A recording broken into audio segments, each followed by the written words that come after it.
4 حاجات هتعمليهم عشان تقاومي جوع الشتاء.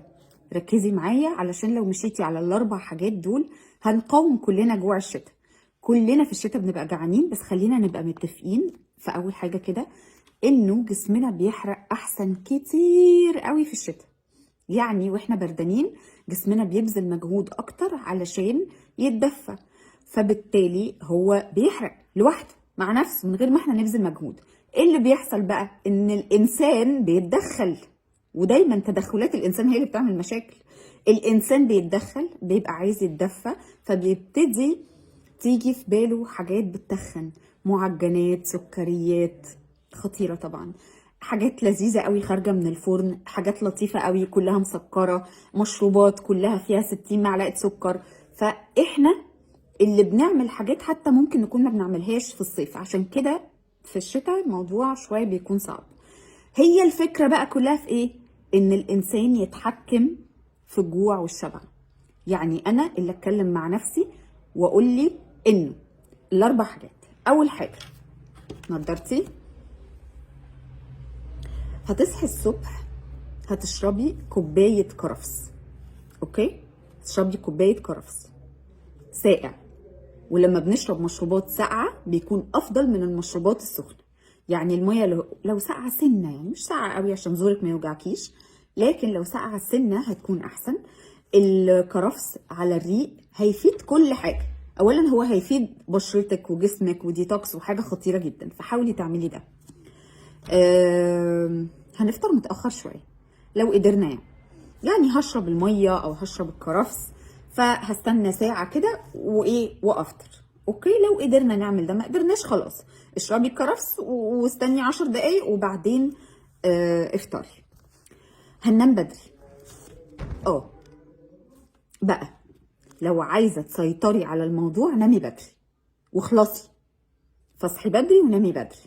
فانا لما اصحى مثلا الساعه 8 الصبح وافطر الساعه 10 هبقى ممتازه جدا، لاني هبتدي بقى احس ان انا رحلت وجباتي. لما افطر 8 هجوع قوي بدري، انا مش عايزه اعمل ده. فانا عايزاكي الصبح تشربي كرفس، واصلا اشربي ميه كتير.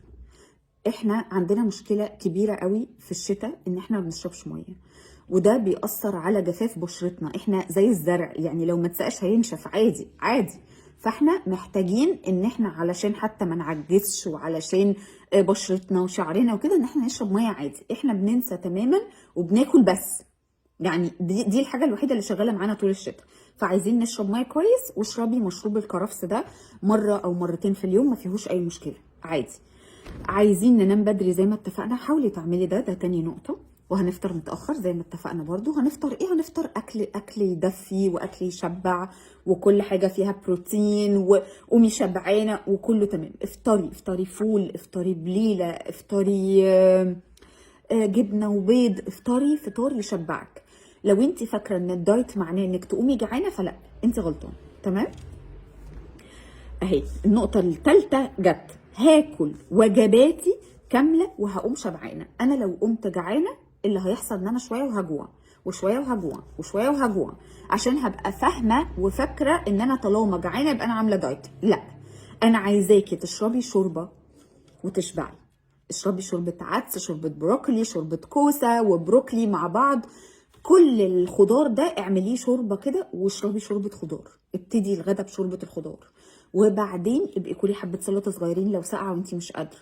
او بعد الشوربة خشي على البروتين والنشويات اللي هي قليلة، وبعدين اختمي بالسلطة او اختمي بشوربة تاني. الشوربة دي ممكن تبقى معاكي في العشاء. اتعشي شوربة، اتعشي مثلا ايه كمان ممكن يبقى تقيل شويه؟ اتعشي بطاطايه عادي. اتعشي، انا عايزه اجيب لك حاجه تقيله انتي هيبقى نفسك فيها بالليل عشان ما تناميش جعانه خالص. هقول لك على حاجه، ساعات بالليل بيجي لنا احساس كده ان احنا مش جعانين قوي، فعايزين حاجه حلوه. اشربي هوت شوكليت. اه، هاتي شوكولاته دارك كده ودوبيها في لبن وميه، وحطي سكر دايت او ما تحطيش، او معلقه عسل كده، واشربيها. هتنبسطي قوي، هتحسي ان انت كلتي حاجه حلوه وشبعتي. لازم اتحرك. رابع نقطه، لازم اتحرك. لازم تتحركي. الحركه معناها ان انت هتخسي اسرع. الحركه هتساعدك تخسي. مش معناها ان انت من غير الحركه مش هتخسي، لا هتخسي، بس الحركه هتساعدك تخسي، فهتخليكي توصلي مشوارك اسرع. يعني همشي ببطء ولا اللي يخليني لا اسرع؟ هي الحركه والمشي هو اللي هيخليكي توصلي للطريق بتاعك او لمشوارك اسرع. بس